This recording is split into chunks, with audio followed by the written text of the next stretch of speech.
Chicago Bears are in a living nightmare right now. The season has not started well at all. Luke Getsy, offensive coordinator for the Bears, already getting calls to get fired. The structure of the offense has been terrible. The play calling has not been good. They keep trying these terrible screens. They're not working at all. Everyone's all over it. Justin Fields individually has not played very well either. Accuracy has been spotty at best, and he continues to hold the football for way too long, making the offensive line look even worse. It's just a disaster in Chicago. But we hopefully can turn it around. Everyone keeps pointing fingers. Oh, one side, it's Justin Fields. It's only Justin Fields. Other side, it's the offensive coordinator and the play calling. Justin Fields could be individually great if he wasn't being held back so much. It's probably just a bit of both. I hate to completely alienate both sides, but it's probably just a bit of both, right? And Justin Fields is a young quarterback. He can get better, but obviously in an offensive system that doesn't even know what it's doing half the time, it's going to be very tough for that to happen. So I think it's going to be a bit of both. Fields is not at that level where you'd like him to be right now, but he's still quite young, but also he's not been put in a position to succeed. So it is a little bit tougher to evaluate him, although, yeah, you got to get rid of the football. Number one thing at quarterback, get rid of the ball, and he just likes to hold it for so long. You got to throw with anticipation as a passer, and he continues to not really be able to do that at the NFL level at this point. We're going to try to rebuild this Bears team, though. We'll go over the roster, and we'll be maybe faced with a tough decision. Do we stick with Fields, or do we draft a quarterback? The team is so bad around him, though, that we got to build up around him, and I think I'm going to try and develop Justin Fields and make him QB1 of the future. Falcons franchise offseason stream will likely be tonight at 8 p.m. Central Time over on twitch.tv/Bengal. Link, as always, is in the description. Looking for 8 p.m. Central Time. Link is in the description. Back to the rebuild. This is the team. Bears drafted Darnell Wright at number 10 overall. I think they traded back from 9 to 10 to grab him. Signed Nate Davis from Tennessee. Have Cody Whitehair, Tevin Jenkins, Braxton Jones. It is an up-and-coming offensive line with Cody Whitehair being the true vet. Nate Davis, I guess, in that conversation as well. But it's a young group. Braxton Jones, Tevin Jenkins, Darnell Wright have, like 3 or 4 years of NFL experience combined. Cole Kmet is going to start over the blocking Mercedes Lewis. Super NFL vet. He's been in the league, got to be 15 years, right? This is his 18th year. I was going to say that to start, and I'm like, that's so many years. It's got to be closer to 15, but no.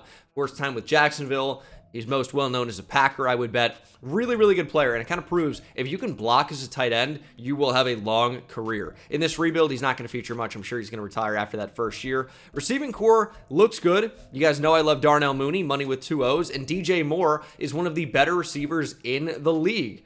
Awesome weapon, or should be, for Justin Fields going forward, but it's been a little bit tough going for them so far.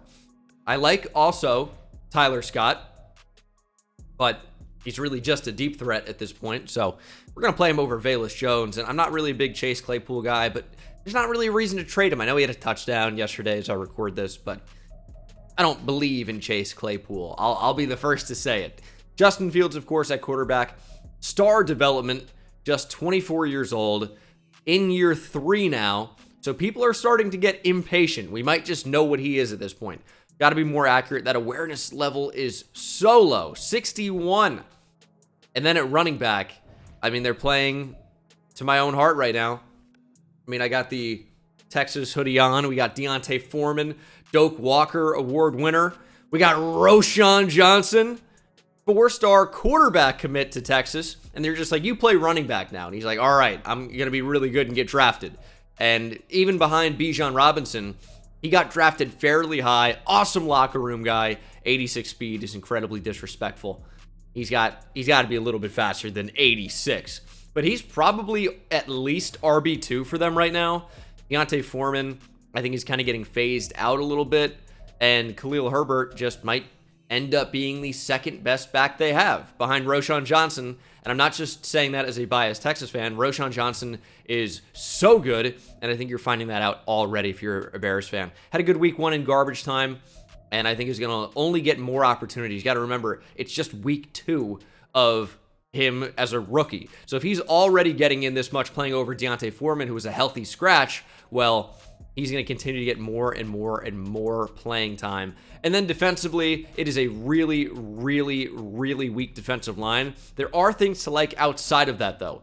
Jalen Johnson's great. Kyler Gordon, Tyreek Stevenson. That's a good 3. We can just go ahead and get down with that for the rebuild, I think, if Kyler Gordon wants to develop. Safeties, Eddie Jackson, Jaquan Brisker. It is kind of surprising to me that Eddie Jackson's an 85 overall. Is he a better player than Jalen Johnson to me? No, but it's how they do the overall, so it is what it is. Signed TJ Edwards, Tremaine Edmonds, big money. Jack Sanborn can be a good player. Drafted Noah Sewell. We'll see if he does anything. But the defensive line needs to get better. We need to go ahead and get edge rush talent. Have Dominique Robinson, DeMarcus Walker, Yannick Ngakoue. But you got to improve. Even Khalid Kareem, who they ended up getting, I think was cut by the Bengals and signed. Either way, is on the Bears now. None of these guys are really going to be big-time starters for us. In fact, I want to play the rookies right now, and that's going to be Javon Dexter and Zach Pickens. 2nd and 3rd round picks, right? And, I mean, Zach Pickens is a former 5-star recruit to South Carolina. Javon Dexter, I think, 5-star to Florida. Just guys that have potential. Dexter could end up being a really, really nice player, but, of course, you got to develop these guys or else they're not going to be anything.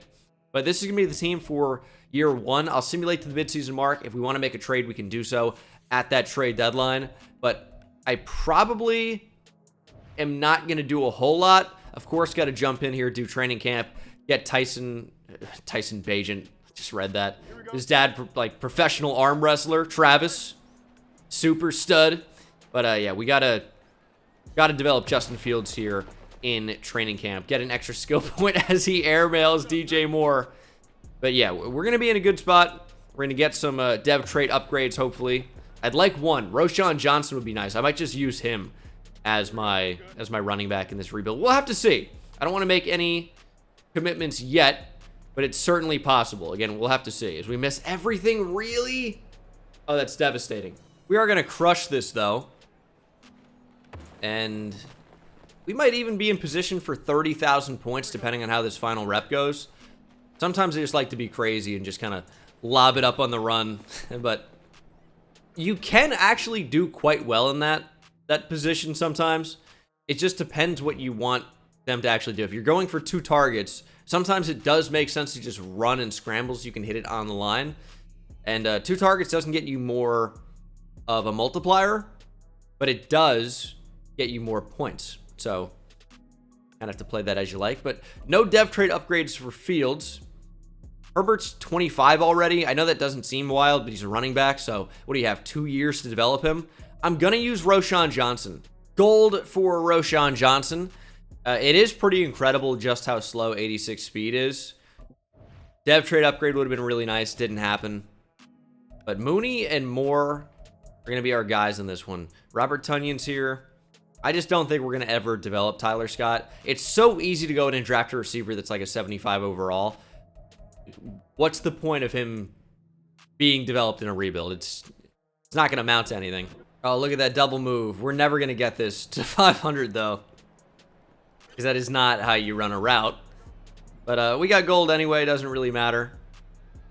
Double move didn't get him. We'll just take 400 for no reason. Didn't even get that.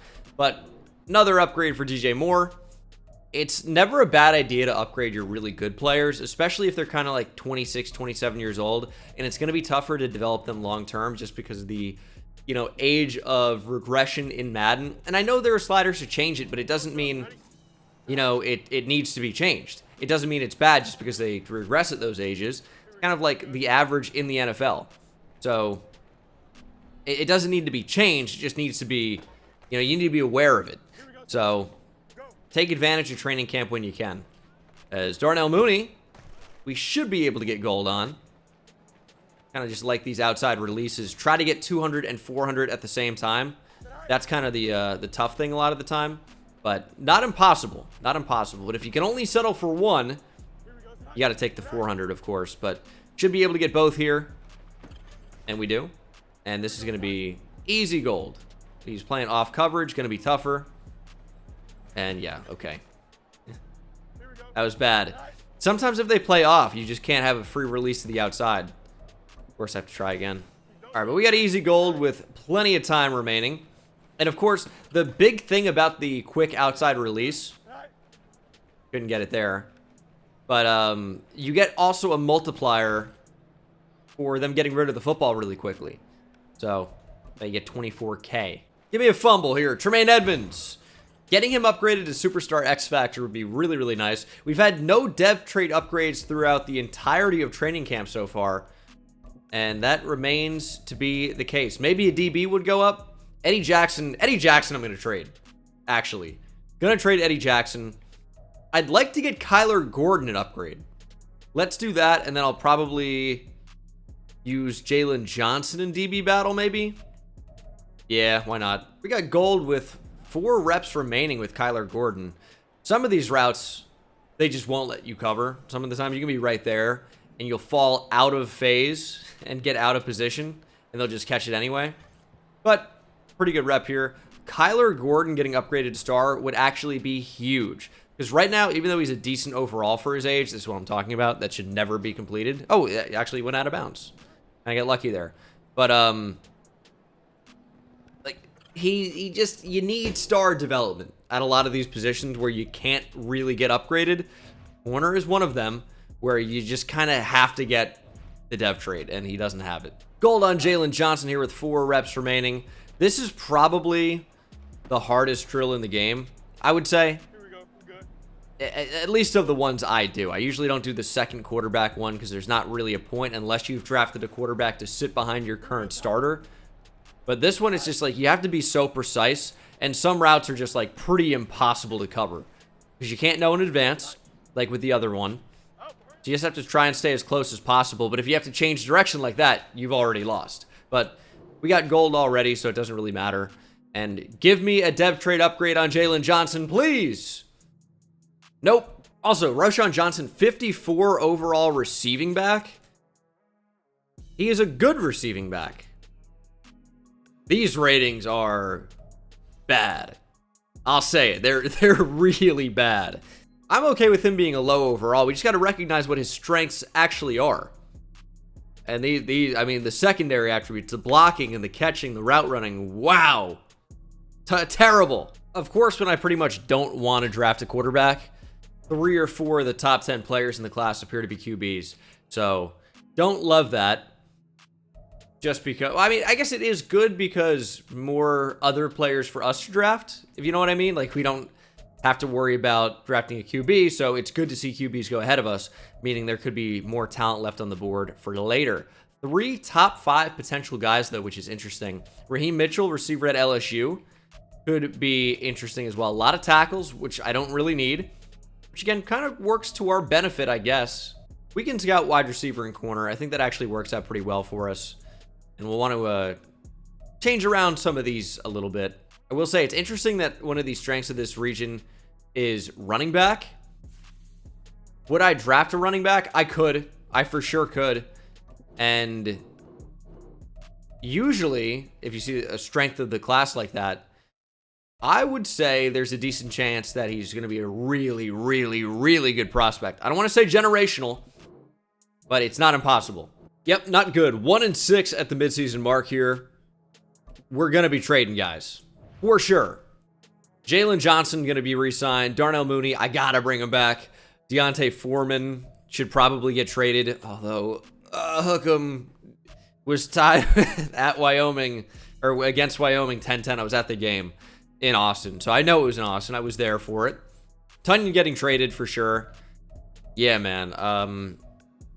I just got to trade Deontay Foreman. It is sad, but I have Roshan Johnson, so it's going to be okay. Jalen Johnson is back. We might have to overpay Darnell Mooney, but you know what? I can just change my scheme fit. Ooh, that's going to be perfect. I'm cheating. This Chase Claypool, Deontay Foreman, Robert Tunyon trade about to go crazy. We do have offers for it. Bad offers. I mean, I'm not trying to really trade anyone that valuable. I got to be able to get a pick for this. Give me a pick. Trading Deontay Foreman, Chase Claypool, Robert Tunyon, and a 6th to the Commanders for a 2nd round pick. We just gave them an offense. Is it a good offense? Not great. but we have given them some players. That's the review. Okay, trading Yannick Ngakoue, Justin Jones, and Marcus Walker for Baron Browning and Mike Pennell. Baron Browning, I actually think is very good for, you know, what expectations and public perception are. I really, really like Baron Browning. And would he be somebody that gets traded? Unlikely, to be honest. Unlikely. But we've acquired him via trade. And he is at least somebody that can start for us right away. Not going to be an outside linebacker, though. You're going to play defensive end. Even though you're a 3-4 outside linebacker, that's 4-3 defensive end. You're just going to be a little bit light, which is all right. All right, Darnell Mooney now has interest. How nice is that? 5-year deal. We might be able to save a little bit of money. And we do. Welcome back, Darnell Mooney. Tyreek Stevenson, big upgrade to 76 overall. We got the +2 up from a 74. Just, if you can upgrade slot, that's what you want to do over man. Because you will get +2, +3 man coverage pretty much every time with slot. I promise you it's the way to go. But also, upgrading zone can be important as well. I never know how to value that in simulation. Like, would you rather have the guy that's just a 90 overall, but 90 overall man and like 67 overall zone, or someone that's well balanced and can do both? I really don't know which is the proper way to do it. Maybe there isn't one, but yeah. Raheem Mitchell, already 100% completed on scouting.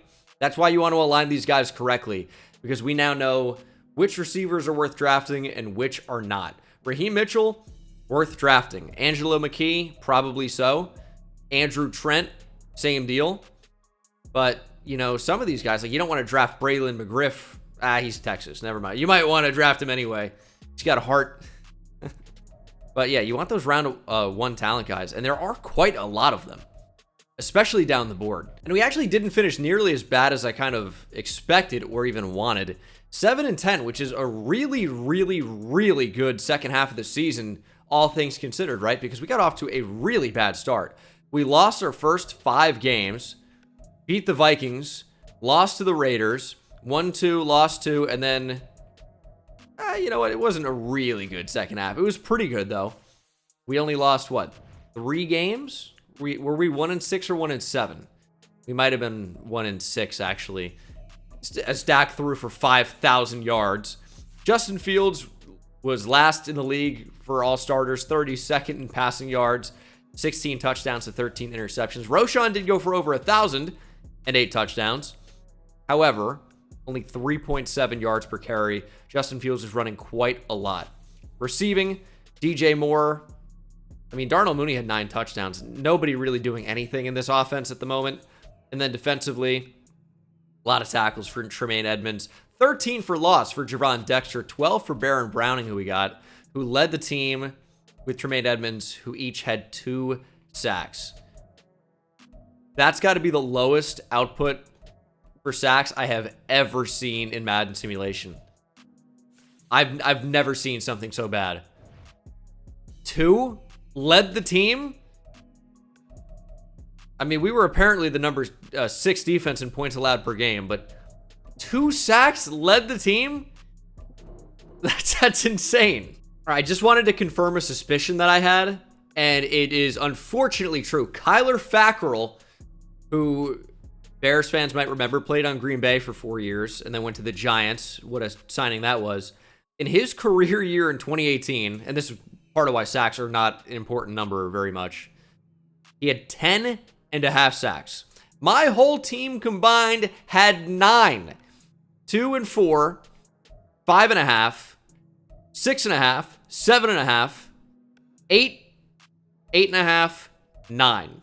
The whole team had 9 sacks. Kyler Fackrell in 2018 had 1.5 more than that.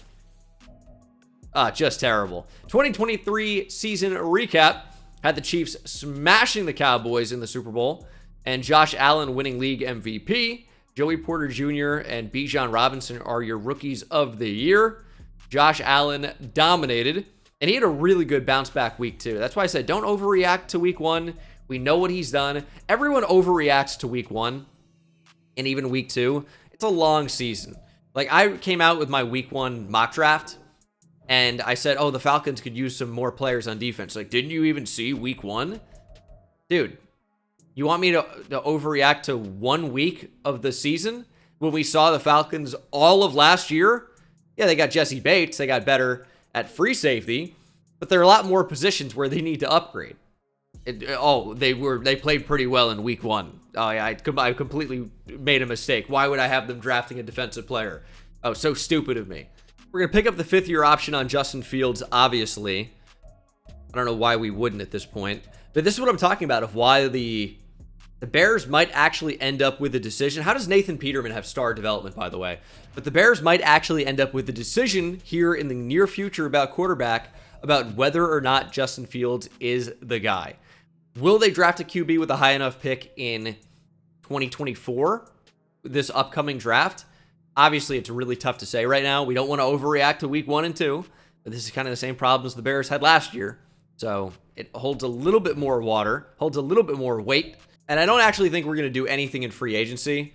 Rashawn Gary would be a nice add, but we're going to save our money for right now. There really was not a whole lot of talent there in free agency at all. So we're just going to focus on the draft, try to bring in good players through that. And there were a number of players in round 1 that I would actually really like to consider. And I think we might be doing a lot of trading up. Definitely a possibility, because if there's a receiver I want, which I do, that guy inside the top 5 is going to be really good. And then there's a defensive tackle that I think could be really good. And even with drafting Gervon Dexter and Zach Pickens, it wouldn't stop you from doing that. And if we could get a really, really good player, it's going to be worthwhile. Raheem Mitchell's actually moved up to number 1 in the draft. Clayton Starling was a defensive tackle that I thought looked really, really good. His key ratings are really good, from South Carolina, with elite speed, great strength. He's going to be incredible. So that's a player I'd like to draft. And already, if you want to draft those guys, you're going to have probably 2 top 5 or better picks. Could be even 2 top 3. So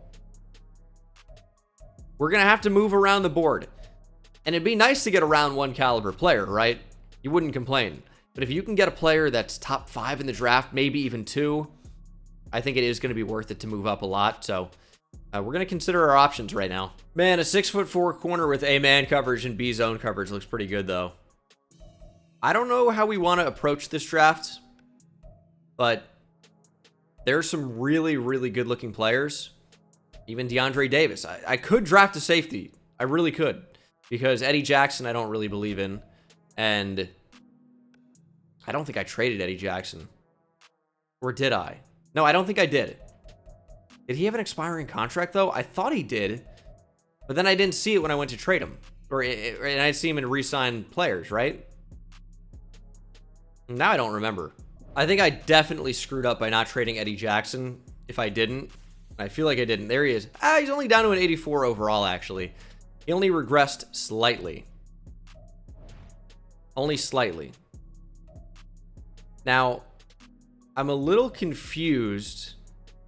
It says his contract. Oh, only 1 year remaining now.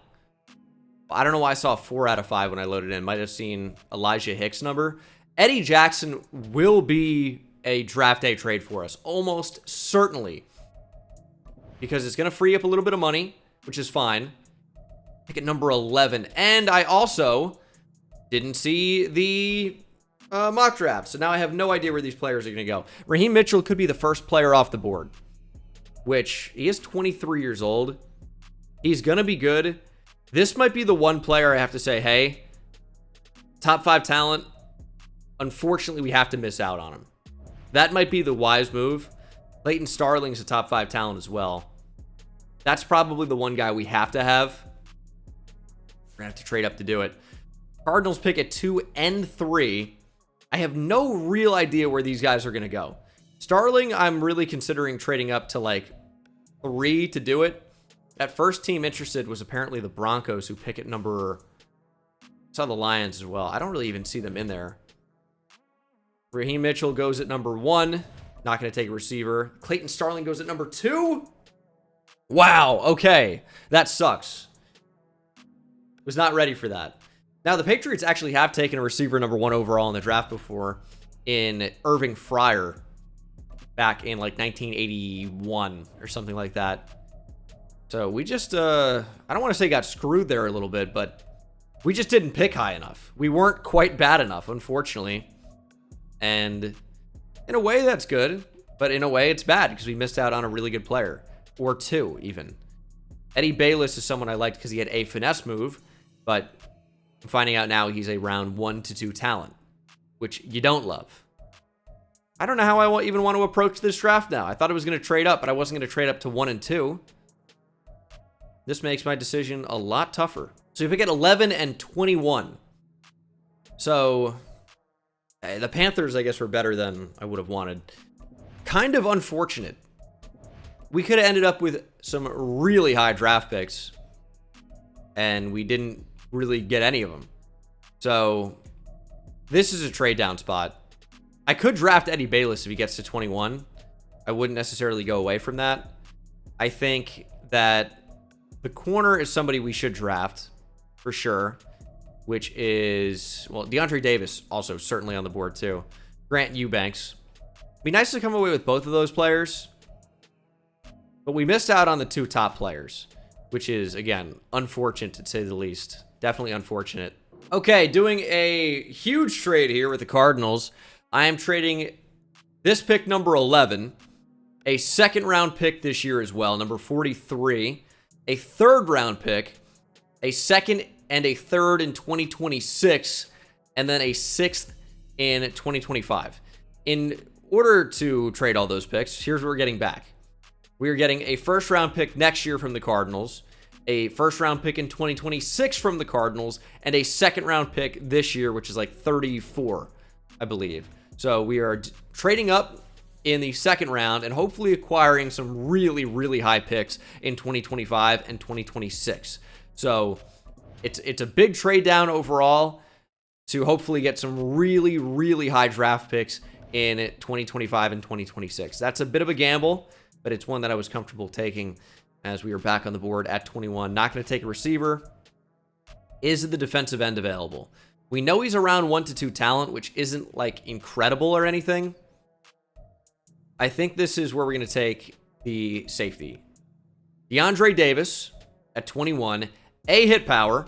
B, tackle. B, zone. He's a good athlete as well. So play Rex low. I think he's going to start at free safety for us. Hidden development.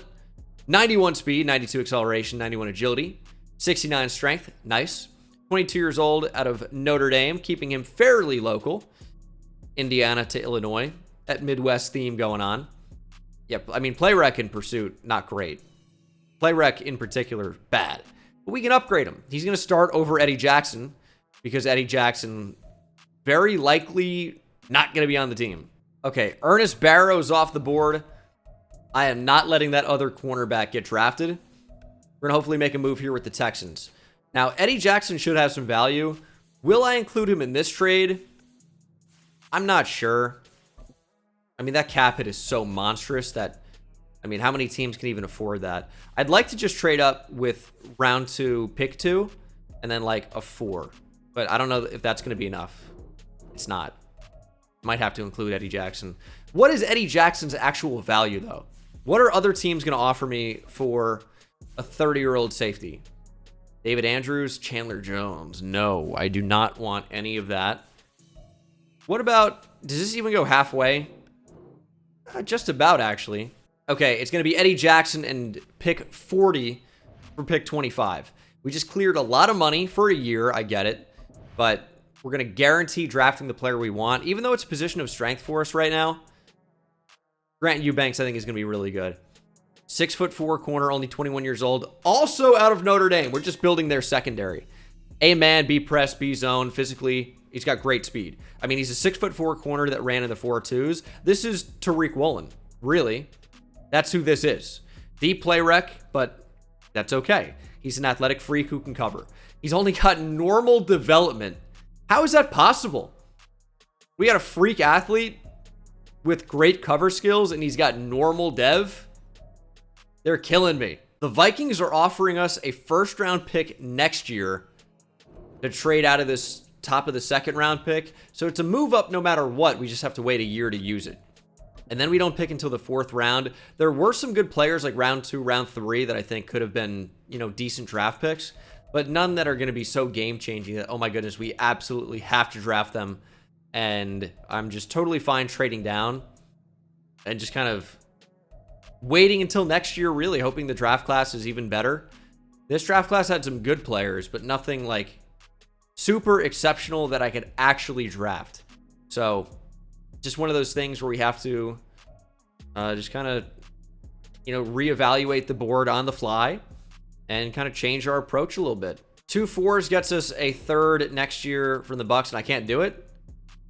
Salary cap restrictions. Well, it shouldn't be me. So who's going to be bad here? Cowboys will not. Dolphins actually might be. In Madden, I don't think they simulate very well. Jags do. The Lions probably don't. Why? What do you mean salary cap restrictions? The Lions also just can't afford to take on 2 4th-round picks. Okay. All right, we'll get the Titans 3rd. Most of the teams I actually tried to accept, everyone I'm like, oh, they don't simulate that well.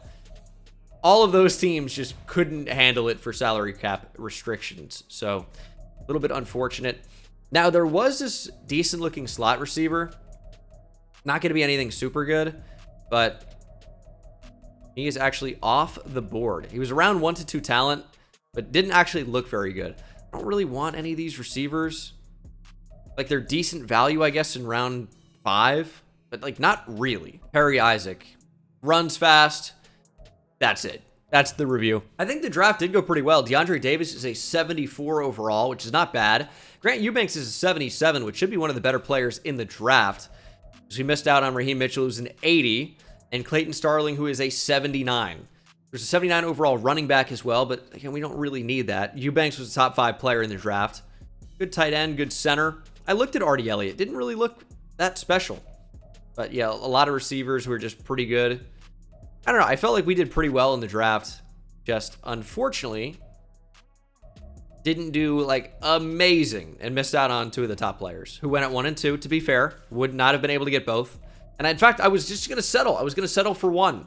I was just going to draft the defensive tackle, and they go, nah, he's going at number 2. So could I have moved up from 11 to 2? Yeah, but we got future draft picks that could be really good. So that might end up being more valuable long term. I'm not saying that it is or it won't be, but we'll see. That's all we can do is we will see. 2 reps remaining. This actually could end up being kind of close, which isn't great.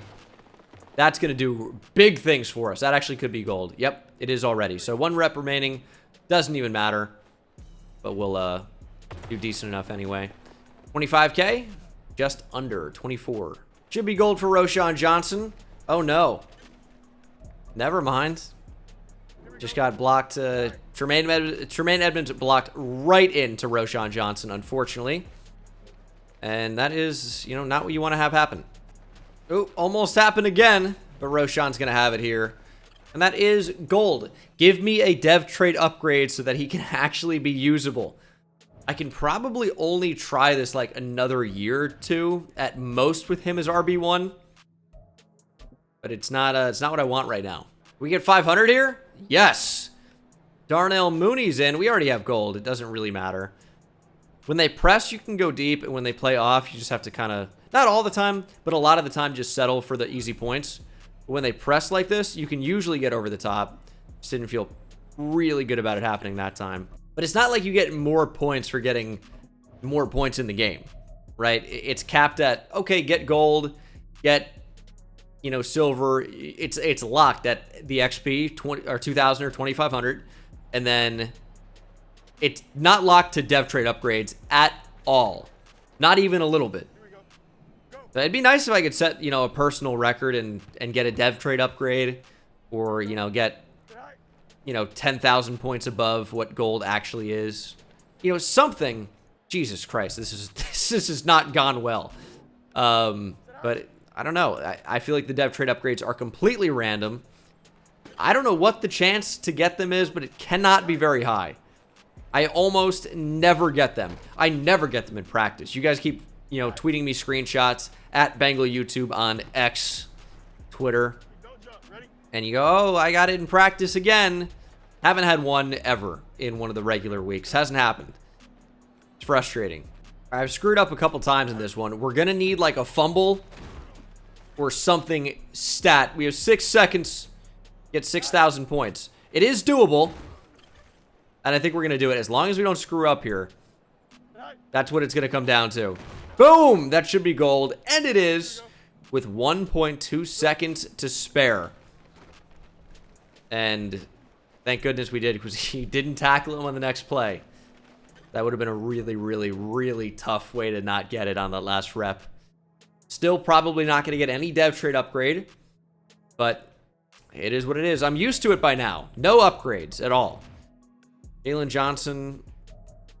I'm going to use Eubanks on the red zone defense one because he's really tall. What about... It's either Jalen Johnson because he's young and good. Yeah, we're going to use Jalen Johnson. I mean, yeah, Eubanks looks every bit of 6'4", but you just can't turn and run with Darnell Mooney despite having like 94 speed. We could still get gold on this, but it's going to be difficult. It's going to be difficult. We get minus 250 for blitzing there. Yeah, I definitely tried to blitz, dude. You got me. We're getting cooked. All right, give me a pick on this rep. We can get gold. I saw it's a whip route, and it's picked. Thank you. Finally. Thank you. Sometimes this drill gets really, really frustrating. Especially when you kind of know what it is, and you just get cooked. Ooh, Baron Browning. Training camp standout. We get some free power and finesse move upgrades on that one. He's going to be a free agent, so we're going to need to re-sign him. We definitely got a little bit better this offseason, except we, got more talent in the secondary, which is where we were already pretty strong. But as I've said before, you can't really worry about, drafting a position of need every single time. You pretty much have to go out and try to get the best player you can and figure out where they fit, right? So we upgraded at safety long-term. Eddie Jackson was going to regress, and we weren't going to re-sign him. So Eddie Jackson's going to be completely irrelevant for us. So we got a starting safety. And then at corner, I know it seemed like we didn't need Eubanks, but he's good. So now we have 4 players that are pretty good in the secondary at corner. And then we have 2 competent starting safeties. DeAndre Davis, I could have actually played at, backup safety and then moved Eubanks if Eubanks had a higher development trait. I could have moved Eubanks to safety, especially at 6'4". But unfortunately, Davis is going to have to be the starter at a 75 overall. It's a scheme fit, though, which is nice. The defensive line could use an upgrade. I like Baron Browning. Jack Sanborn actually upgraded to star development. The defense starting to look pretty good now. The line is still bad. And we could definitely move one of these DBs. Could be Kyler Gordon. I don't know. But I think the depth is going to be good for right now. And then offensively, it's still going to be Roshan Johnson. Still going to be. Offensive line still looks pretty good. Tight end is fine. Receiver looks pretty good. Offense should take a step up this year. I might get out of the Bears playbook and go like Baltimore or something. So we have a little bit more passing and a little bit less whatever else is going on.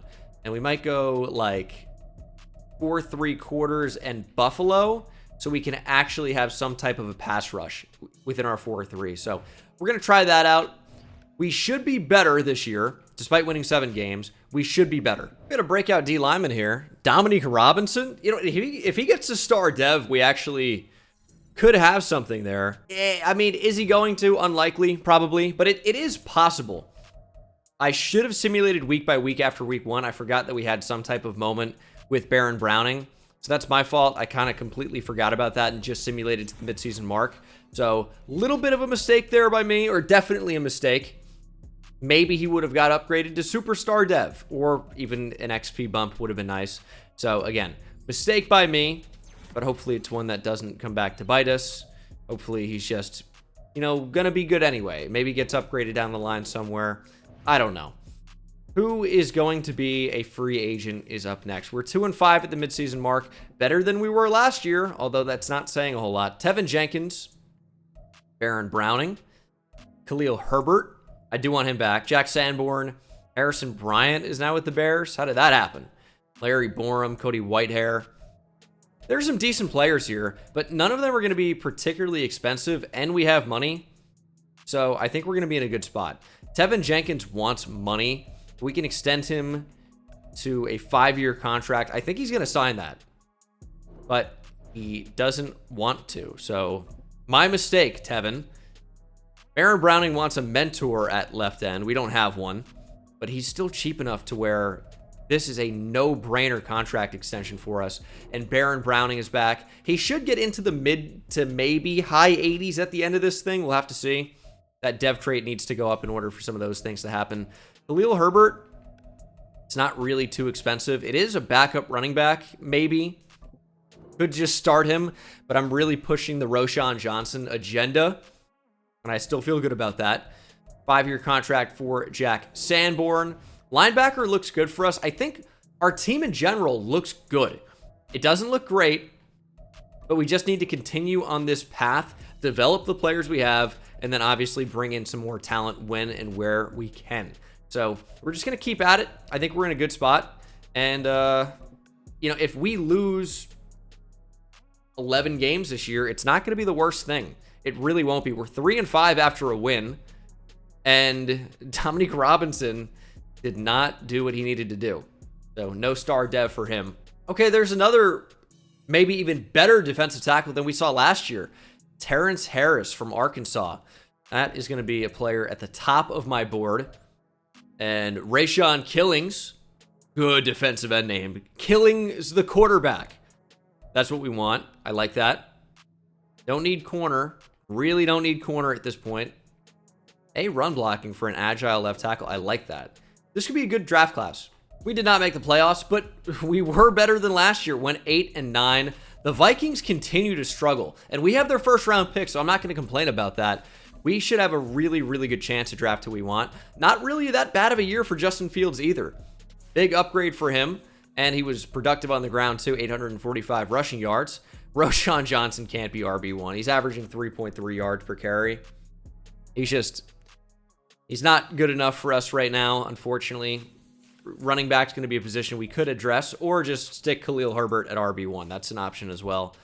DJ Moore not doing a whole lot. We also could just go to an offense that revolves less around the QB run game and just try to develop Fields as a passer.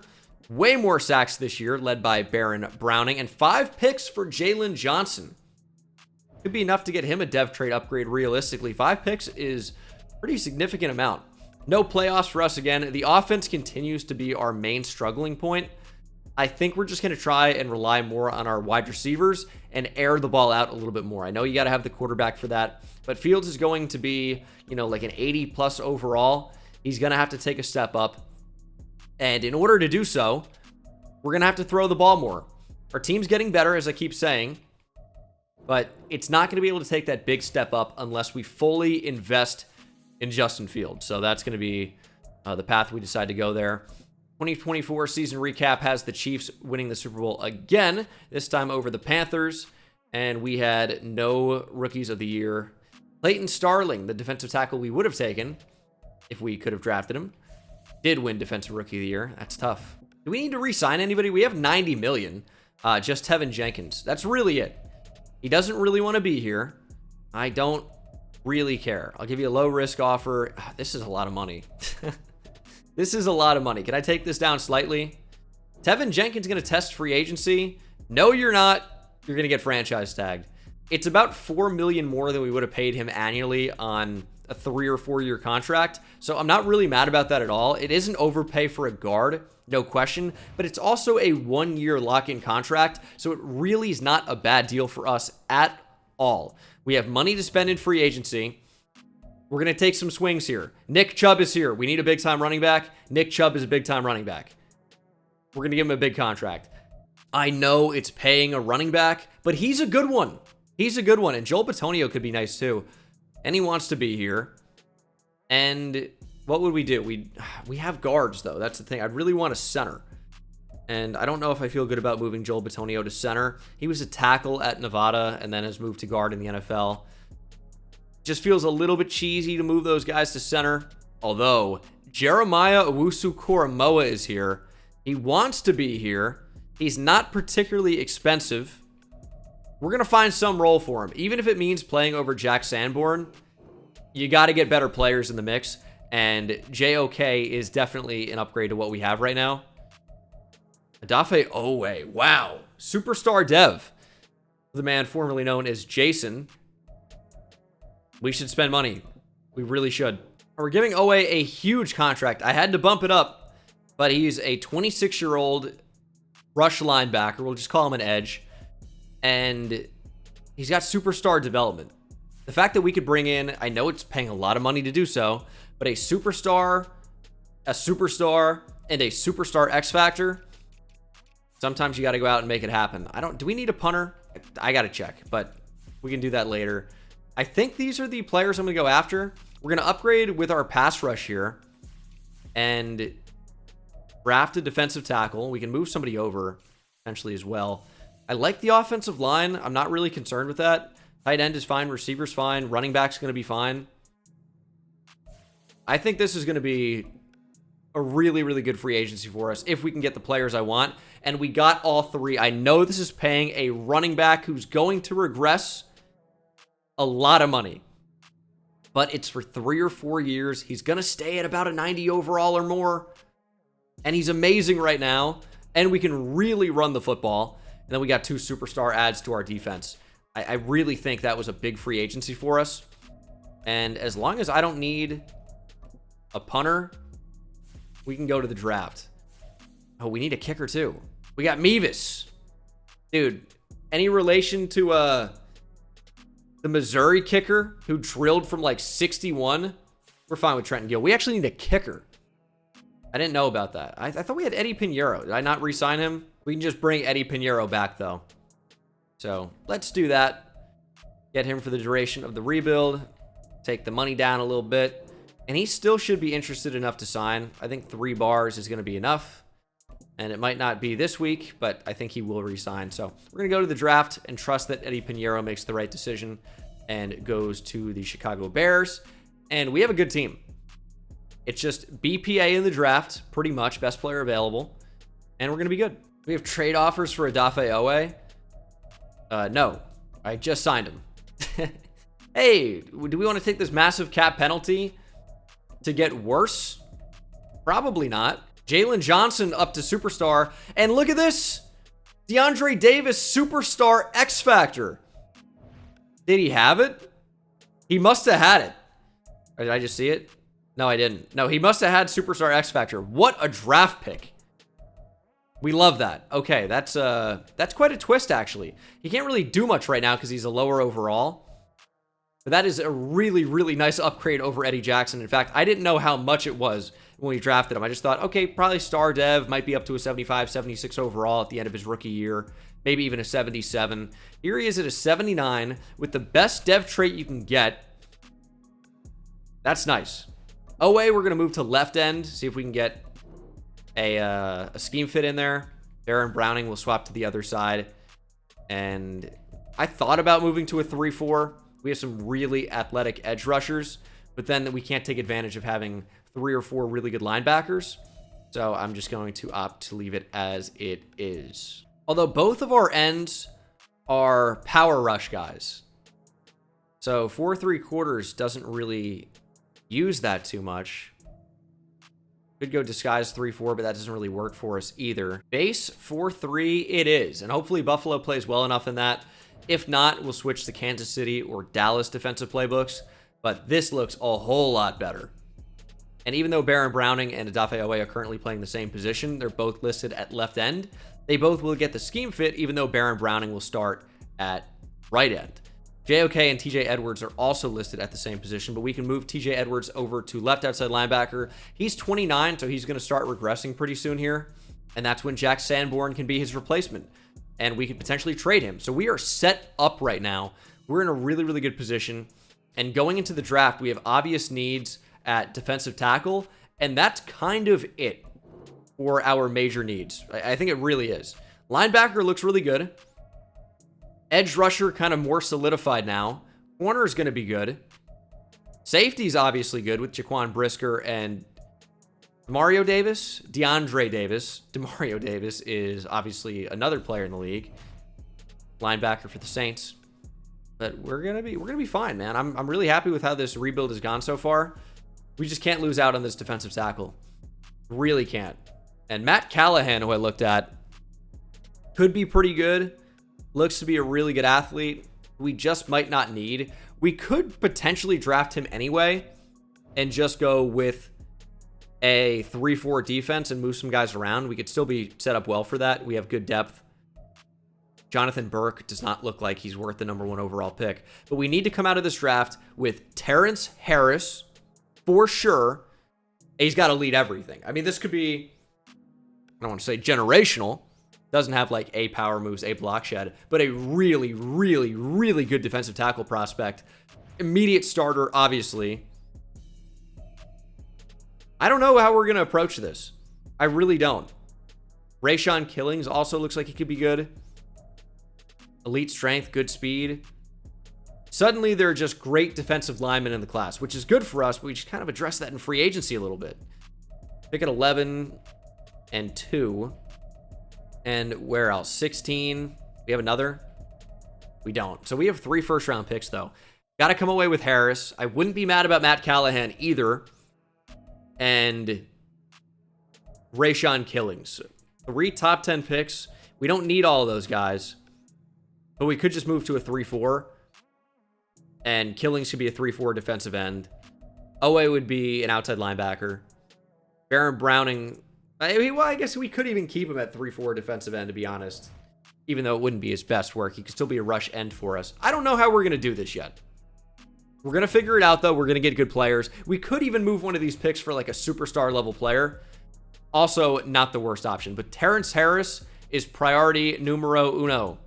It's like that Spanish skills. Fluent, as you can tell. Round 1 talent, wide receiver. Another good corner, too.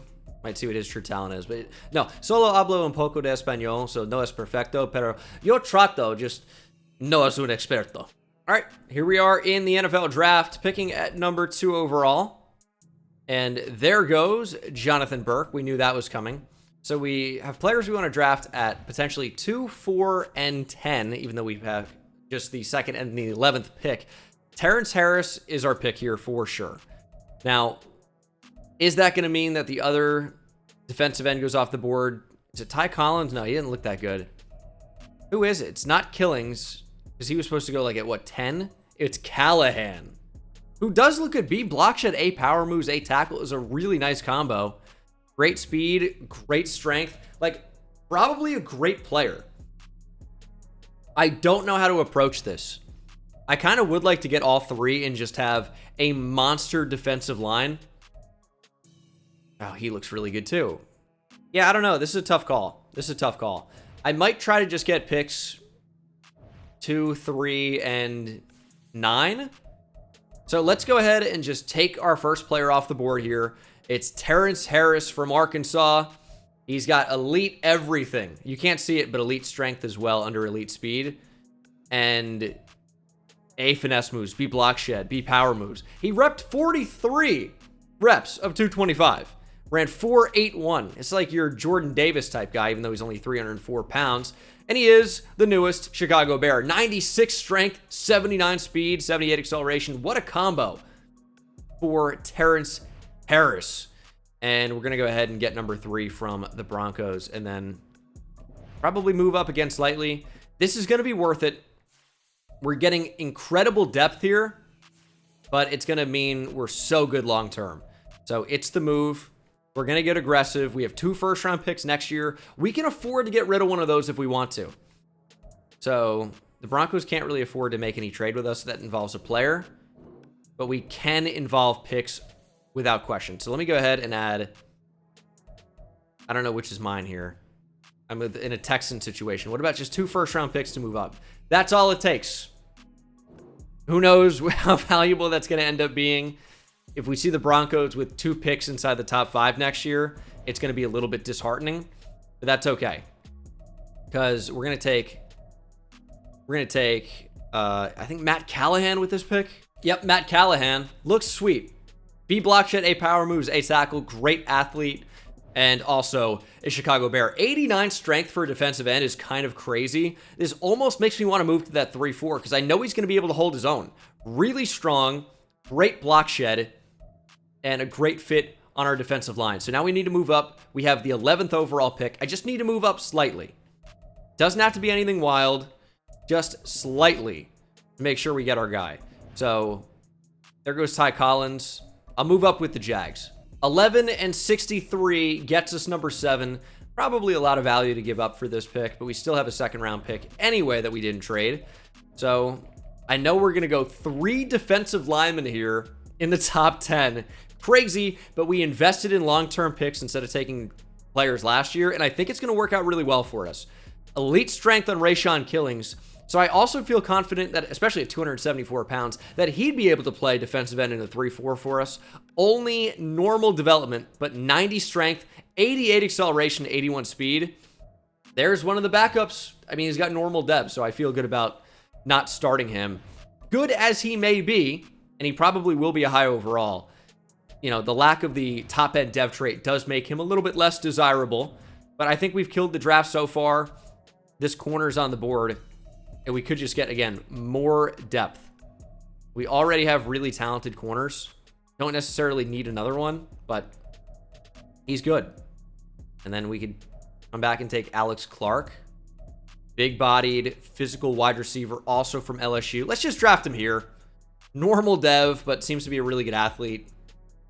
Normal dev, it's frustrating to see. Kills all of my motivation and happiness and sucks all the joy out of me. Till there's nothing left, and then I wonder, what am I even doing here anymore? What am I even doing in life? That's normal dev for you, yeah. Ooh, who are you? Matt Generals? The General. A zone, B tackle, elite speed. I mean, no-brainer pick. No-brainer. 91 speed, 87 acceleration at 6'3", 246, 78 strength. That's an unbelievable draft pick. That just absolutely fell right into my lap. I'll let the CPU handle the rest. I'm on cloud 9. I can't do any better than that. Draft recap has us doing pretty well. Terrence Harris is a 77, a little bit lower than I thought, honestly. Callahan's a 75, Killings is 75, Clark's a 74, Generals is 74. Got a fullback in there as well. Fort Knox. How good was the actual draft class? Not that great. Highest overall players were 77 overall. We got one of them. We got one of them at least. Next day, and this is probably looking to be my record on this thing. We're putting up pretty big numbers with Justin Fields, hoping for that dev trade upgrade that ultimately will never arrive, unfortunately. And that's gotta, have I done 40,000 before? 41,000? I don't think so. Maybe.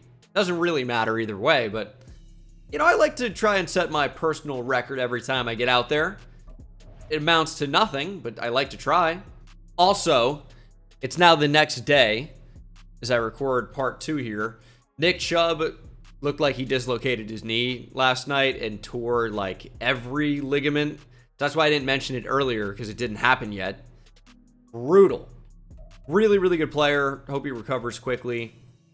That is really tough. Here is the rookie, Terrence Harris. I don't know if I've done this with a defensive tackle yet. Actually, I probably have.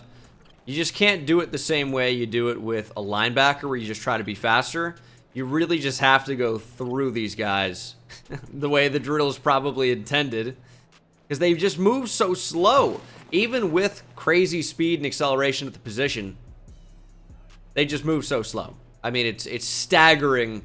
It's like, I can't even think of a good analogy. That's how slow it is. It's as bad as my brain. Yeah, there you go. It's as slow as my brain functions. But we're still probably going to be able to get gold here. Oh, yeah, easy. And I think chase and tackle, we have our 3 linebackers. TJ Edwards, whatever. I think we're going to do... Oh, I can't do a Dafe Owe anymore because he doesn't play outside linebacker. Okay, I'll just do... I'm going to do the rookie, Matt Generals. I don't know if he's going to end up playing a role for us, at least not right away. Here we go. But it might be nice to have some depth, and an option next year is probably what Matt Generals is. All right, we're going to need a play on the ball here, and this is a good route to do it. And that is going to be gold for Jalen Johnson, 9-9. What we finish with. Again, doesn't really matter. I don't even know why I say it. I could just say gold. So we got gold. And still, no dev trade upgrade. I think we're going to bring Grant Eubanks back out here. He's our second highest rated defensive back. He's only 22 years old, yet still has the lowest possible dev trait. And he's slow as shit. And we got gold as well. I'd love an upgrade to star dev for Brian Eubanks. Please. Is that even his name? I don't even remember. It's something Grant Eubanks. Where did I get Brian from? I don't know. I think we are going to stay in a 4-3 the more that I look at it. We're just going to move somebody over. And maybe Jervon Dexter starts at defensive tackle. And when we actually throw out our specialist units, aka, you know, bringing the rush defensive tackles, Callahan can be a rush D tackle. And then could move Killings over. That's a possibility. He's 274 pounds. It'd be a little bit light, but the strength is 90. So incredibly strong. Block shedding is not too bad. We're going to slide him over. All right, we got a pretty good team going. Got some big upgrades. I'm thinking that 2025 now? Thinking that 2025 is going to be a very, very big year for us. Should be huge upgrades, and that is exciting. This is a team that has not made the playoffs yet. Could be on the verge of clearing house in real life within a year or two, depending on how things go. And I think we've turned them around enough to be a true competitor. See what happens. Ooh, Matt Generals, +4 upgrade to zone coverage, which will increase the likelihood that he gets into the starting lineup, you know, sooner rather than later. I still am considering a move to a 3-4. Not this year, but I am considering it overall. Could work out, and then, you know, we would have probably just Edmonds, JOK, and then move a guy like Matt Generals, or just have him as a backup. So maybe the 4-3 is just the best. I'm thinking it will be. And we are 6-0 at the midseason mark. I didn't expect to be this good, because you rarely are. And we're not a passing offense at all, but we have Nick Chubb, we have Justin Fields. We don't have to be. Number 4 scoring offense, number 1 scoring defense, allowing just 9.3 points per game. Wow, we've allowed less than 100 rushing yards per game. That's number 2. We've allowed less than 200 passing yards per game. That's number 1. So we simply just have the best defense in the league. Maybe in that conversation for best defense of all time. That's not a stretch to say. When you're averaging, allowing 9 points per game, that's 3 field goals on average. Now, are we going to hold that over the course of a season? It's unlikely, as Braxton Jones... why did I think I was opening up our rookie defensive tackle? I don't know why. I must have misread that pretty badly. Yeah, he's getting upgraded. That's nice. Now, I was going to say, oh man, he only has star dev, which is still a possibility for our defensive tackle. Terrence, last name, of course. Terrence Davis? What is his name? How do I keep forgetting this? Terrence Harris, and he's got Superstar X Factor. The second that we've drafted in this rebuild, and I don't draft Superstar X Factors all that often. It seems to be pretty uncommon, and I'll tell you, it's definitely uncommon for the highest overall players in the class. Unless you're like generational, most often the X Factors are not the highest rated player in the class. Almost always. Now, I would say I'm really good at identifying who the highest overall draft pick is going to be, but obviously less good at identifying who the Superstar X Factor players are, because you can't tell. It's random. But what a great start for this team. Generational defense. And we are playing very, very good football right now here in 2025. Will we go undefeated? Highly unlikely. I would put us probably in the neighborhood of 11 to 13 wins still. But we're doing well. We're going to extend DJ Moore. Get him until he's 32, 33 years old. I think he's still going to be pretty good. He's wide receiver 1 on a team that doesn't throw the football all that much, granted, but he's wide receiver 1. Justin Fields wants to be here. Isn't all that expensive for what he should end up being. 26 years old, star dev, 85 overall. He is back. Braxton Jones doesn't really want to be here. I think we can persuade him. He's only 26 years old, star dev left tackle. He returns as well. Only 30 million remaining, and we have to re-sign a number of talented players. I think TJ Edwards is going to be the one that gets moved. 29 years old, 84 overall, does not want to be here. We weren't going to re-sign him anyway. He's going to have to go. I love how cheap safeties are. Jaquan Brisker is the easiest re-sign of my life. Tevin Jenkins is going to be closer to 10 mil, yeah. But a 5-year deal. Up the money because he's not interested. And he returned. So 16 million. Kyler Gordon probably should be traded as well. Not sure yet about Nate Davis. We don't really have a replacement for him at the moment. But when you look at our salaries here, we're not going to be in a tough spot because we've been careful. But some of these salaries will increase. Nick Chubb will get more expensive. We have 1 year left of Tremaine Edmonds after this season in 2025. DJ Moore, we just extended, obviously. That gets somewhat expensive. So these contracts are going to go up. So the only way we can really save some money is by getting rid of some of these guys. And I don't really want to get rid of Nate Davis because we need him to be successful right now, right? But TJ Edwards is somebody where we can save money, the penalty is limited, and we can get a return for him. Kind of seems like a no-brainer. The Ravens would give us Tyler Linderbaum and a 7th for Kyler Gordon and TJ Edwards. I'm going to do that. That is a new starting interior offensive lineman. Now, we will have to worry about Cody Whitehair here in a couple of years. Could trade him. Or we could move him back to guard and trade Nate Davis with an expiring contract, which is what I'm going to do. I need a corner now because I just traded Kyler Gordon. And if I package Khalil Herbert, I can feel like, pretty confident in getting a really, really good 4th corner. Feel pretty good about that. And, Ezra Cleveland wouldn't be bad, actually. Would I prefer that to Cody Whitehair? I actually would. Just because Cody Whitehair is older. And, that makes a big difference with regression. So, we've acquired Ezra Cleveland. Now Cody Whitehair can help us get a corner, hopefully. Nobody really wants him. I don't know if I can package another player in here, but can I add a 3rd round pick to get anything? No, but I can, though. Okay, we're making a big-time move here. Cody Whitehair and a 1st next year for a corner and just a backup for the sake of being able to execute the trade. Their cap room would not allow for it unless we added that extra player. So this is the player we've acquired. Danny Leonard. He is a superstar corner, just 23 years old from North Dakota State. He's got 89 man coverage. Did I talk about this earlier with this particular build of guy that is amazing in man and atrocious in zone? Well, here it is. He's one of the best man-to-man corners in the league, probably, and is horrific in zone coverage. We're going to boost that up slightly. But superstar dev corner, he doesn't even have to play right away, but he's probably going to. We're probably going to want him out there. And now we have, again, 4 really solid corners. Leonard is under contract, and when you have somebody under contract and you're not paying their bonus, it basically feels like they're free.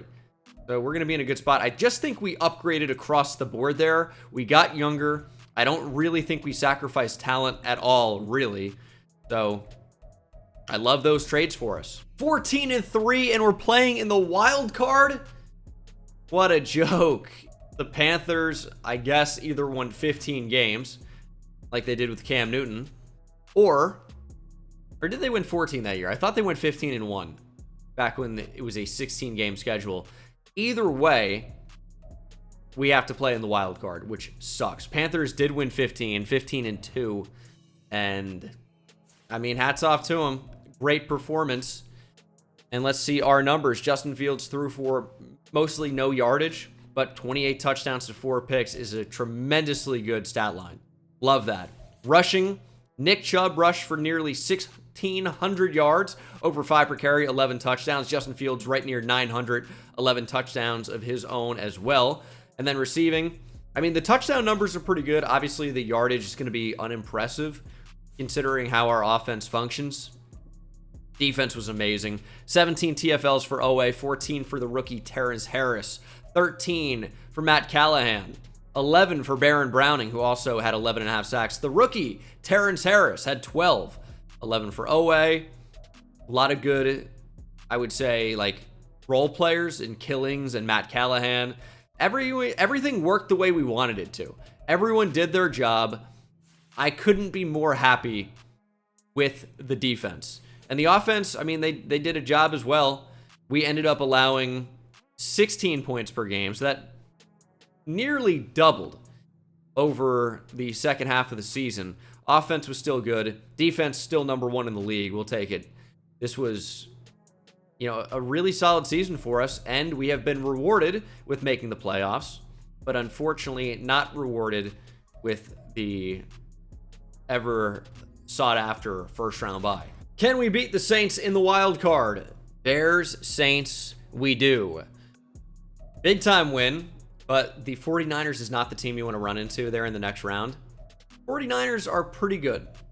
So, not exactly thrilled about that as we continue to upgrade Javon Dexter. I think if we got him up to star dev, it would have been a different story, but obviously it just made more sense to get other players over him. And that's what you got to do. You know, you have such a short time in these rebuilds, 3-4 years, maybe even 5 sometimes. You got to get the best players pretty much as soon as you can. And if they don't develop in year 1 or year 2, I mean, you saw it with Roshan Johnson. You just have to look in other directions to be successful. And we win again, dispatching the 49ers easily. I don't know if it was easy, but we did beat them. And now we have to face the Los Angeles Rams. DeAndre Davis playing up to an 85 overall, probably a true 83, and that is the case. Zone coverage is great, hit power is great, block shedding's low, tackling could be better, but overall a very, very talented player, and just 23 years old. Already one of the better, or trending towards being one of the better safeties in the league. And here in the conference championship, I am going to jump in. They are an 81 overall. They don't belong here. They don't belong here.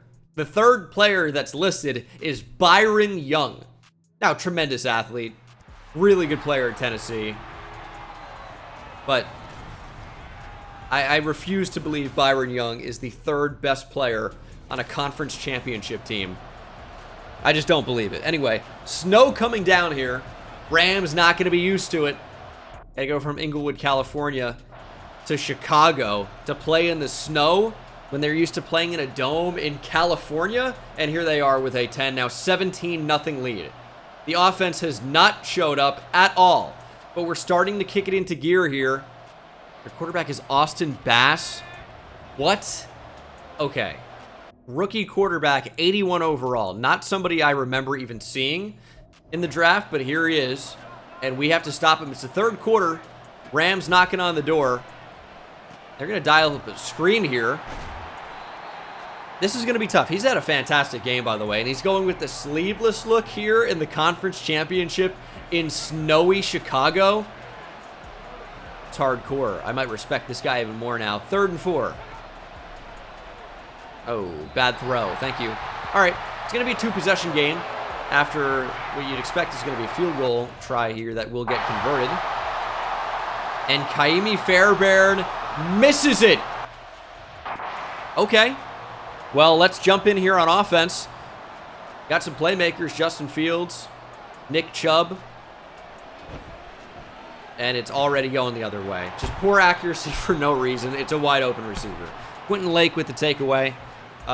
It took one play for Justin Fields to be like, hey, remember I suck. God, dude. Not even close. Not even close. Open receiver. And it just goes poor accuracy. For what reason? I'm not really sure. Maybe I screwed up with my timing. Or maybe Justin Fields just is inaccurate. Nice tackle from Jack Sanborn. It's not letting me run commit. I want to run commit so badly.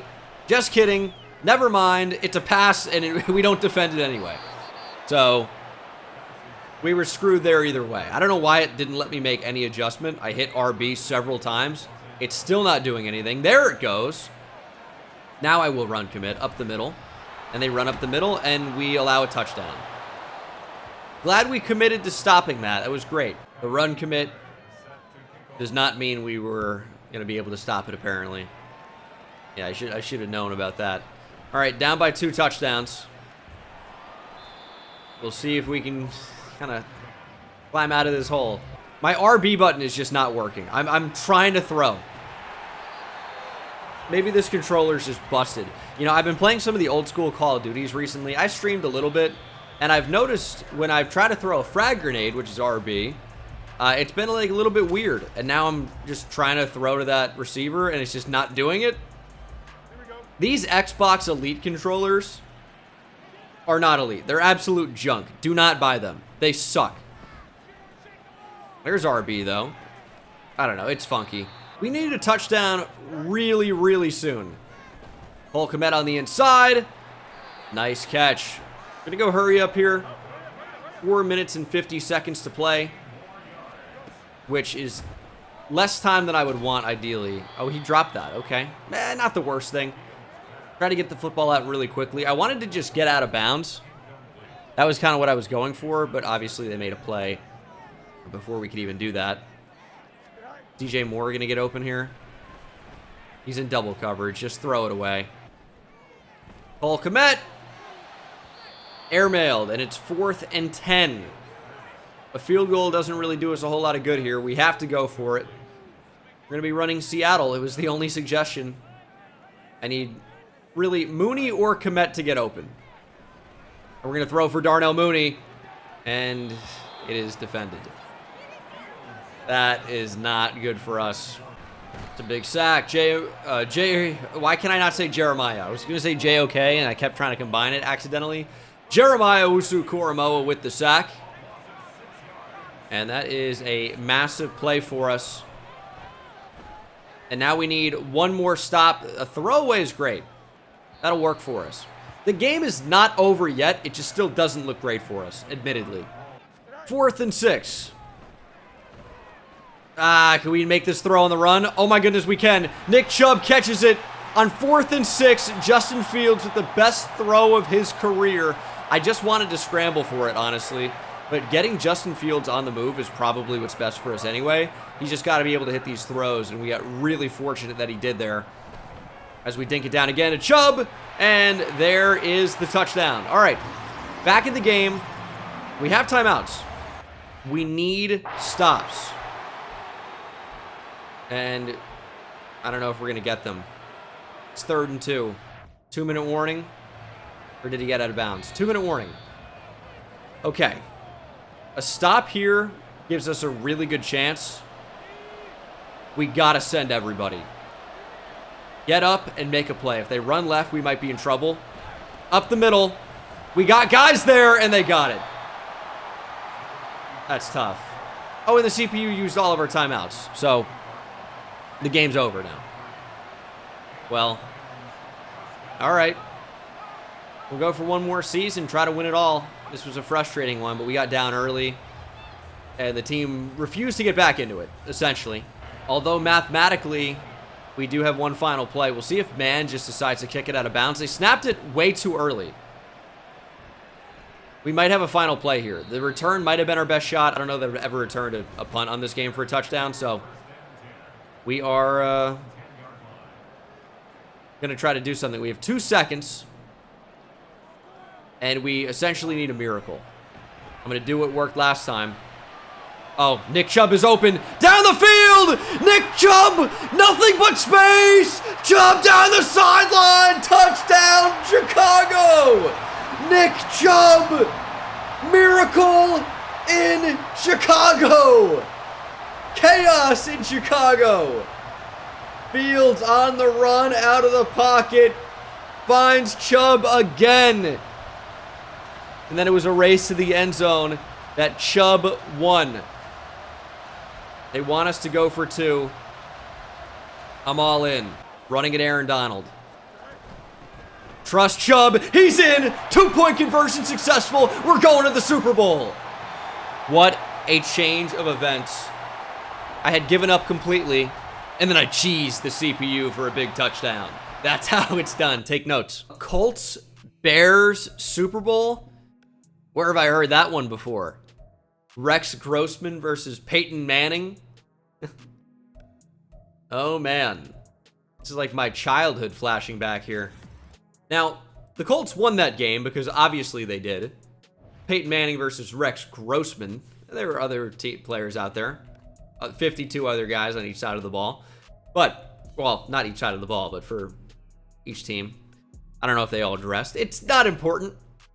You know, football is a team game. The quarterback's super important, but it's a team game.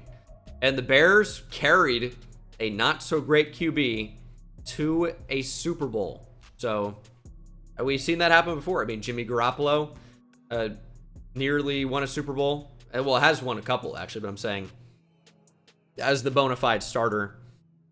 Nick Foles went on a crazy run, won the Super Bowl, right? I could say more, but I'm going to be just defending or upsetting people who think any quarterback that wins is good, so I'm going to stay away from that. And Terrence Harris here with some upgrades. 3 skill points. He's going to be a 90+ for this game. He's going to be really good. Ability slot unlocked for him as well. And even with this morale boost, I feel like it keeps going up. And I'm going to do Power Rusher here. I know the scheme fit, but I want someone that can actually rush the QB. Get +2 block shedding anyway. So, all right, that's interesting. He looks unbelievable. 98 strength, playing up to 90 block shed, 92 power moves, 88 tackles, 79 speed, 79 acceleration. He is very, very, very good. To improviser for Justin Fields. Now, getting his general accuracy up could be really good, but throw under pressure, I think, is also going to be a nice upgrade. Already not bad, actually. Deep accuracy is the big one, which improviser would have had a chance to upgrade as well. Darnell Wright, an upgrade here. Very clearly not face scanned into the game. Got a big beard, big hair, and none of that was apparent at all with the like auto-generated face that they already had. But here we go. Bears, Colts, Super Bowl rematch. This time, it's not Peyton Manning versus Rex Grossman. It's Anthony Richardson versus Justin Fields. Battle of the mobile quarterbacks. We'll see who comes out on top. Very much not the case last time these two teams matched up. Okay, here we go. 7-7 as we end the first quarter. We're going to take the lead and then relinquish it to the Colts nearly immediately, but it is a very close game. 14-13. Colts have this one right now, but it's a defensive stalemate at the moment. Colts finally end that with a score, and we're going to get the football back. Fourth quarter, down by 1 possession. We get the ball from midfield. That is not the worst thing in the world. Take a shot at DJ Moore. Could do that. Pass lead this down for Mooney. Let's go, Darnell Mooney. I thought that was not going to be successful at all. I thought kind of like our wires got crossed there a little bit, but nope. We end up connecting. That's a big play. And you got to trust Nick Chubb. Still plenty of time. We just scored really, really quickly if Chubb can fight into the end zone here. You know, I got scared when we had to run that 2-point conversion, but sometimes you just have to trust your guys. And we trusted Nick Chubb. He used that power to get in there, and they're clearly trying to stop the run here. To send somebody in motion, it's Dockery. And here is the run. And Nick Chubb is going to be stopped short. Thayer Franklin making the play. Let's give Knox the football. Fullback dive action. Going to attack Grover Stewart, which is not really what you want to do. But it ends up working. Going to go off tackle there a bit and get into the end zone. All right. We will go for 2 to try and tie this. Could definitely run it here. Like, for sure. I think I'm actually going to. Their spacing is crazy on the defensive line. There goes Chubb, and we are tied at 21. All right, 21-21. Let's try and not allow a score here. We're going to allow a score if I simulate this. They're going to just go down the field in a second. We might have to start calling timeouts here. We were in man coverage, and I mean, I think our 90 overall man coverage corner just got beat instantly in the slot there. So they're trying to take time off the clock. Got to move our guys up here and just make plays. Got to make plays. Get over. I mean, JOK saves a touchdown. Wouldn't really have been the worst thing for us, but obviously we want to hold them to 3 if possible. And we really, absolutely, no matter what, cannot allow a first down here. And we're going to allow a first down, and Not only that, we don't allow a touchdown, which means the game is over. Now it's actually over. They're going to take time off the clock. We can't stop the clock. So it's over. That sucks. All right, Colts score a touchdown. We went heavy. They audibled out, and they score a TD. We have no timeouts and 20 seconds to score a touchdown to tie. All right, well, it seems like it would be impossible, but we just did it. So I don't know. 21 seconds. I'm going to try to run that play that hits Nick Chubb after rolling out of the pocket. Is that my new cheese play? I mean, if it works, it works. And we need something that works right now. 19 seconds. We're pretty much screwed, but we might not be. Only problem is I don't know what that play is. We can't really call it. 19 seconds to go. Oh, that's open. Oh, my goodness. And we can't even hit it. Throw at a sack pick. That is the game. RB was wide open. I worked, of course, to the right side of the field first. And then back over the left. By the time we saw it, it was too late. And we lose the Super Bowl. 28-21. And we will do one final season to try to bring a Super Bowl, a Lombardi trophy, back to Chicago. Haven't done it since 1985. See if we can do it in 2026. Lamar Jackson wins MVP. Terrence Harris is your Defensive Rookie of the Year. Always nice to see that. So he's going to get even more XP. And I actually didn't even see the dev trade upgrades. I was so worried about actually getting into the game here. Matt Callahan, I think, was star already. He remains a star. We're going to upgrade Run Stopper, boost him up temporarily to a 78. Doesn't do us a whole lot of good going into the offseason, but thanks, I guess. $41 million here heading into the offseason to potentially spend. We are going to pick up the fifth-year option on Darnell Wright. Dominique Robinson. Everybody else can go. We'll need a punter in free agency. I don't really think we need to re-sign any of those backups. I think we have better backups already. And we might just be a piece away here. And I don't even know if we're that. I think we just have to continue to develop our guys. 87 overall team. You need a punter, as I mentioned. We have Eddie Pinheiro, so kicker's not going to be an issue. Offense, and Knox has superstar dev. We have a superstar dev fullback. Surely he would have had that. You're not getting an upgrade. We have a superstar dev fullback. This has been quite the draft class, or quite the rebuild for, good dev traits in draft classes, so I'm loving it. Defensively, Generals has superstar dev as well, and you'd have to expect that he had that as well. He wouldn't really have been upgraded, didn't even play. Unreal. All right, I mean, hopefully this is a good omen for Falcons franchise offseason, which I'm going to be streaming today, I think, as I record this. Have to see how that goes. So, Owe is up to X Factor as well, alongside, Harris and the other drafted player at strong or free safety. And, I mean, we're looking pretty good right now. Just have to, see if we can finally get it done. Win the Super Bowl. And what is the one position we'd like to upgrade here? Offensive line is good. Receiver, maybe we could use a third receiver, but we don't really need anything crazy. Linebacker's obviously quite good. I might start Generals over Sanborn, by the way. Might just have a higher ceiling with his dev trait. Could use maybe a sick corner, but not at the top of the list. Maybe a defensive end. Baron Browning's only okay. Defensive tackle 2, maybe. Kind of depends what's out there. Nothing for us. Nothing. Gonna be Ryan Stonehouse will be our big free agent signing. So there you go. We got a sick punter. Not enough talk about Ryan Stonehouse, to be honest. He, I think, set the record for punt yard or average punt distance as a rookie. Kind of insane. Ryan Stonehouse went from undrafted to breaking a record more than 80 years old in his rookie season in the NFL. The Tennessee Titans punter broke the record for single-season punting average with a mark of 53.1 yards per kick. He shattered the previous record of 51.4 set by Hall of Famer Sammy Baugh. in 1940. Slinging Sammy Baugh punted the football, huh? Quarterback, and I guess he just kept surprising them by kicking the ball 50 yards every time. How do you keep falling for that? Surely it's rolling. I don't know. I don't know how they defended punts in 1940. I'm going to be honest. But it couldn't have been as advanced as it is today. I refuse to believe it.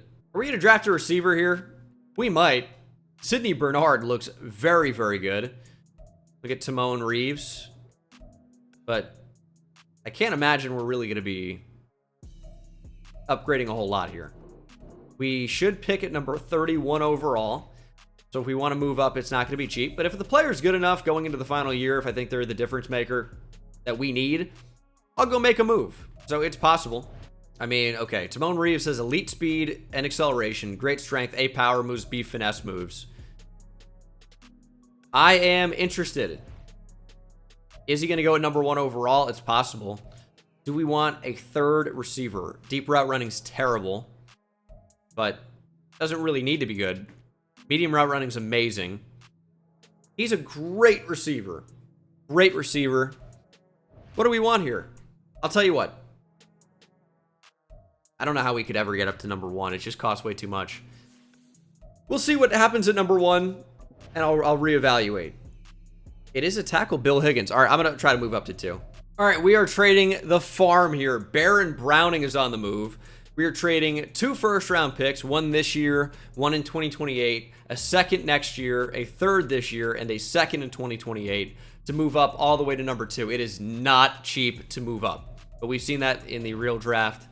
You got to move up a ton if you want one of those top picks. But it's usually for a quarterback.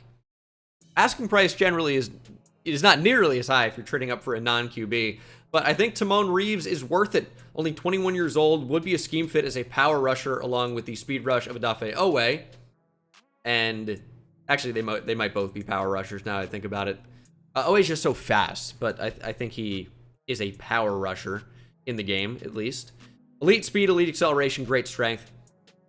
The reason I'm drafting him is I think he gives us more upside than Baron Browning. He's 21 years old. I'm hoping for a big dev trait. It is hidden. He's got 87 speed at 6'5", 254. 83 strength, 90 acceleration. I think we drafted a real stud there. Now, the receiver is going to be amazing. We have no shot to get him. I think Timon Reeves truly is the one impact player we could have gotten in the draft that was going to make a huge difference. We don't throw the ball enough to get a third receiver in the mix. We just don't. Now, long-term, would that have made sense? Yeah, for sure. But we don't throw the ball enough. One final year, we are going for it. Timon Reeves is the biggest difference maker I think we could have acquired. I'm going to guess 78 plus overall. And he is a 78. Yeah, I've been playing this game. I know a thing or two about it. 87 speed, 83 power moves, 76 finesse moves, 74 block shed's really not that bad. He's only got the bull rush trait, which is unfortunate because when you're drafting this guy, you're drafting an impact pass rusher. And he's got 1 pass rush trait. We're going to move him to right end. And he goes up to a 79 overall. He's not a scheme fit there, but it doesn't really matter because Odafe Owe gets a scheme fit at left end, so we're getting a boost either way. Here's the thing, though, is I'm probably going to switch them around because the rookie needs the XP more than Odafe Owe does when he's already, like, very clearly established and as probably as high overall as he's going to be. So, Owe at an 86 overall. He's only 27. I thought he was, like, 29 at this point. I guess I'm not as far into the future as I thought. So having him getting the scheme fit is still big, but I'm going to give it to the rookie. Always got X Factor. The guy we just drafted could have X Factor as well. That's a possibility when you draft a player so talented, but we want that scheme fit for Timon Reeves. Also, I am curious about the receiver, and I simulated the week already, so we will have a quick check, see what he looks like, and I thought he was 22 years old. Is he? Yeah, Sidney Bernard from Alabama is a 79 with hidden dev. Looks really, really good. Deep route running, as we said, was going to be terrible. He is slow at 89 speed, but he doesn't have to be super, super fast with his skill set. And he has probably a good dev trait. It is Superstar X Factor. So I have high hopes that we're going to have an X Factor player at defensive end. I feel good about it, and we're going to just race through training camp here and hopefully win the Super Bowl. Okay, Timon Reeves, 79 overall. This will be his first look. What number is he going to wear? 50? Did Dick Buttkiss wear 50? I don't know. I don't know. I wanted to say maybe 53, but I have no idea now. I got some idea, but I don't clearly know. He's really struggling to get off any block. I don't really love the power rushers in these. We barely get to Justin Fields, but or maybe that was just a bad rep. Just the power rush just doesn't seem to work as well for me. You gotta combo moves together. Just doesn't work as seamlessly. Maybe I just gotta go in bull rush. Okay, we're just gonna miss the last one. Fumble. Oh my goodness. Okay, speed burst out of nowhere. We got a, oh Jesus, we got a nice boost from that, like, spinning wheel. Decided to go after Justin Fields, but yeah, maybe the bull rush is gonna be the move. Engage with the bull rush. Just try to kill these offensive linemen. But yeah, it's you know, a struggle sometimes not so much, as you can see. And that should be silver. One more sack and it's guaranteed gold. What we got to do, throw him to the side. It's that club move that's so good for us. And you can just throw these offensive linemen. 13 seconds, just don't get caught on the wheel. Oh my goodness, almost did. Just get off him, just sack Fields. There we go, there's gold. Not the easiest there.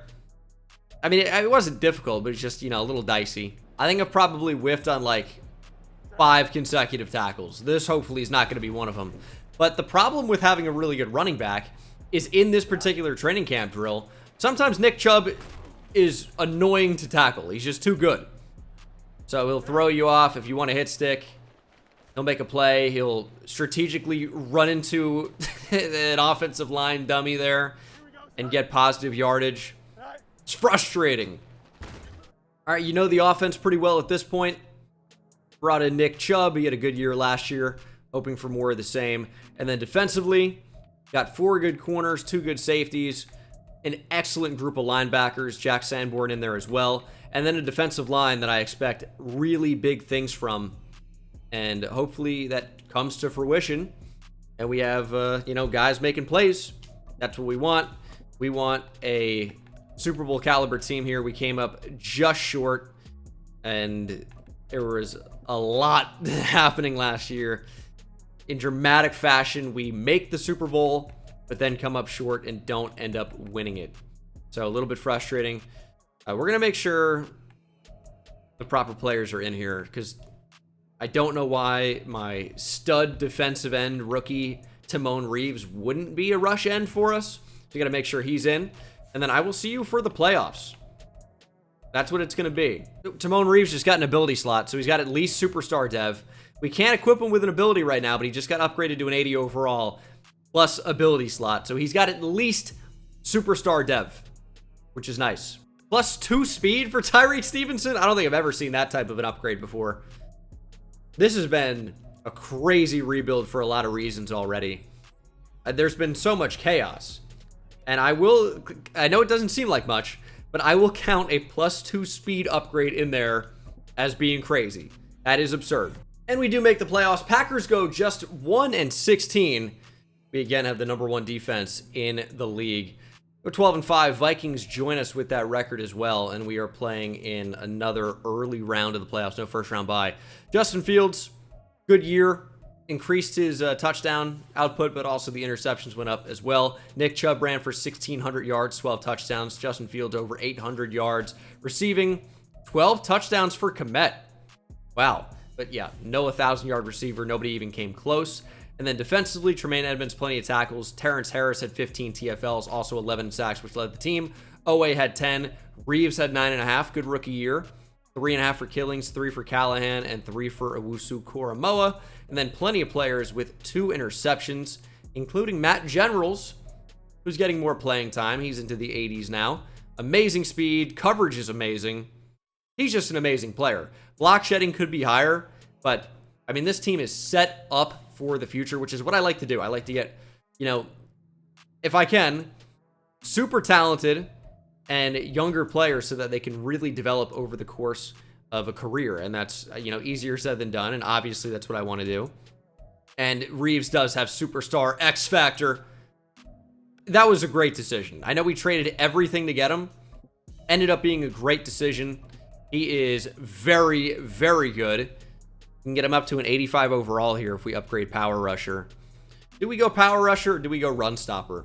Let's get Power Rusher up one. Get him into the 90s with power moves would be really nice. There's another ability slot as well, which is why I opted to do that. And we will go... Let's go Under Pressure. I think that's going to be pretty valuable when we're actually playing these games. Linderbaum can get a slight boost with Pass Protector. And, I mean, our pass rush is amazing. We're building a defense that rivals the 1985 Chicago Bears, which is not easy to do. And, oh, we do get a first-round bye. Never mind. So, my bad on that if I said we didn't earlier. We do get a first-round bye. I didn't see it or forgot. And we'll play the 12-5 Minnesota Vikings in the division. Full round of the playoffs. Tafe Owe gets a slight upgrade here. He'll temporarily move up into the 90s. And I'll tell you, this team seems to simulate so well. I don't know if I like them as much when we're actually in the games. I want to win a Super Bowl, but we got to get past the Vikings. Win in the divisional. We do. That would have been so disappointing if we lost in the divisional. But now we've made it to the conference championship. We'll get DeAndre Davis upgraded. Really, really good player. I haven't really said enough about him in this. It's awesome to have an 87 overall, 24-year-old superstar X-Factor free safety. And I've mentioned it a little bit, right? But it's rare to get these X-Factor players. So I don't know if I showed him enough love. But here we are in the conference championship.